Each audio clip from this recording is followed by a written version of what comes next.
Do you network with your competitors? Hi, it's Jeff from McPhee's Gardening, Melbourne, Australia.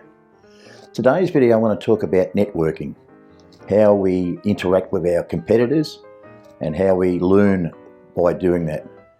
Back in when I first started, our networking was probably at the dump or the tip, where a lot of contractors would be unloading and loading all their refuge for the day, and obviously there'd be conversations flying around. Now, being a new chap back then, a long time ago, I was a little bit reluctant to talk because I was a bit frightened that, I didn't know anywhere near as what they knew, and I was a little bit concerned maybe they won't share their knowledge. And back then, that's what happened. A lot of the theories, what the guys used to do was keep their cards close to their chest. If you asked about prices or the types of machinery, you didn't get a lot of response until they trusted you. And unless you was an established contractor that they knew for some time, you was not going to get much out of it. But as the years have gone on, we've all grown up, and our relationship with other people, I think in this world, has really gone a long way, especially because of multimedia, where we're using Facebook to talk in forums and groups where we interact with each other. Now, what I've done over the years is always seek out gardening contractors. If I see them at the tip, or maybe they're operating across the road or next to me in a job, I'll always find time to say hello, introduce myself, even swap telephone numbers. Now, there's going to be a few guys you're going to steer clear of because there's definitely no hopers, but you'll soon find the ones that really be beneficial to you. You only have to watch how they work, how they're set up, and how they interact with you, whether they're going to be of value. Talking to other contractors is a great way to find out about whether you have, where your price stands. Maybe there's some new equipment out there, or maybe there's some things that you didn't know about. The only way you're going to find these things out is to actually network with other contractors. So very, very important, especially when you're starting out, to seek knowledge is to ask. Now, I get questions a lot. A lot of the guys ask me, and I'll tell them anything I know. As much as I can, I'll tell them. Some guys sort of laugh and don't listen, and that's fine, it's fair enough, but a lot of guys do. Now, a lot of the time, the guys will sort of try to ask about your hourly rate. Now, I tell them, look, I've got an hourly rate which is very high because of my many years of experience. When you're starting out, the hourly rate might not be as that much because, what I do in an hour and what a new one does in an hour, I'll double his time output, not a problem, as would all other contractors of my era.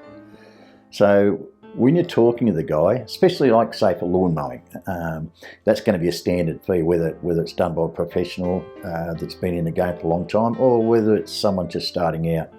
You really got to find out what the going rate is for lawns, and the only way to find that out is to ask. And once you know that, you can then see whether you're underselling yourself, or maybe you are missing out on a lot of jobs and you realise that you are too dear. But until you sort of talk to other contractors, you're not going to know. So it's very important to establish that sort of relationship with them. The biggest thing I've found is just communicating with them. Even if you sit down and have a cup of coffee with them, or a beer at the pub or whatever, the thing is, the amount of information you can seek and the amount of information that you can give is amazing. Like, you can talk about new equipment, new procedures, how do you prune the roses, and which way do you go about laying the mulch. And it's amazing, everyone does things differently, and everyone has positives and negatives on how they go about it. And if you're a smart operator, you'll pick up all those little highlights by talking to as many people as you can, and it's surprising how well you'll grow in your business. The other advantage of networking too is, I'll give you an example. A couple of years ago, I put my trailer tile in for a repair, the spare, and I had a mulching job, so I had the trailer loaded up, and Murphy's Law, of course, I got a flat tyre. So I didn't have another tyre, but I knew a contractor who was working close by, and I rang him up and I said, listen mate, any chance I can borrow your spare trailer tyre so I can get on with the job, and then I'll return it when I'm finished. Not a problem, Jeff, not a problem. So he rocks up within about 10 minutes, which I was absolutely amazed. and he helped me put the new tyre on. He said, "Oh, where are you going?" I said, "Like, I've only got a couple of miles down the road. I've just got this mulching job at one of my office complexes." "No worries," he said, "I'll come and give you a hand." I said, No. He said, "No, I want to give you a hand." So he came and gave me a hand and helped me unload the mulch and clean it all up, and didn't want anything for it, just wanted to help out, and I was really grateful. And that's because we have developed a relationship between each other over many years. Always talked, these office complexes are in the same area. Every Saturday or second Saturday that we visit the place, we'd always look out for each other and have a bit of a chat, and things go on. So it is nice to have many friends as gardening contractors.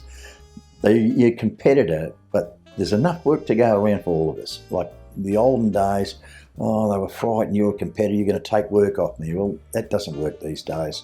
You need to sit back and think, well, what advantages can I achieve by talking to other contractors, and what advantages I can give back as well.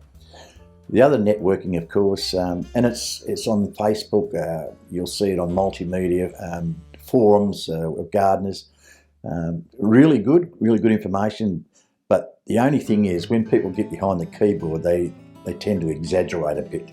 They get a bit, probably get a few in them, and they'll say some silly things. So you've got to really be careful what you see on the multimedia, and just make sure that you're getting the right information. One-on-one with another person, eye to eye, you can tell by their body language whether they're pulling a line or not on you. So I really like to be one-on-one with a guy rather than on the internet, although you can get a lot of information out of that.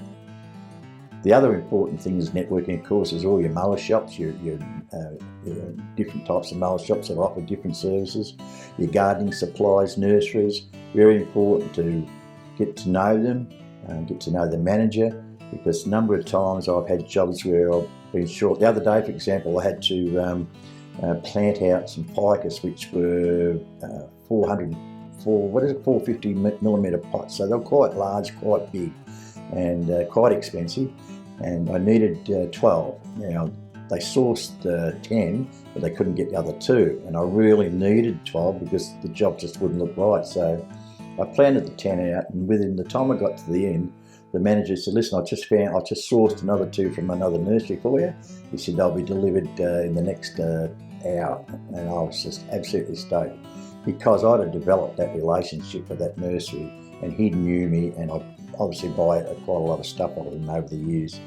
And it's the old story, is how you treat people is how you expect to be treated, and I think that's a key to help the business go along. So just a little my outlook on networking. Don't throw it away. Don't run your own race, but make sure you look around, see what other people are doing, take on their ideas, and move on from there. But don't put your head in the sand, and don't worry about I hear a lot of people say, "I don't care what anyone else does, I just do what I do, and that's all I know." You're not going to learn, you're not going to grow that way. You've got to look around, you've got to talk to people. That's what I found. Look, other guys you might find a different aspect of it, but that's my spin on it. Food for thought for the day, and we'll see you on your next video. And please subscribe as usual if you haven't, and like, and please give us some comments. Love some feedback on the subject. Thank you. Bye.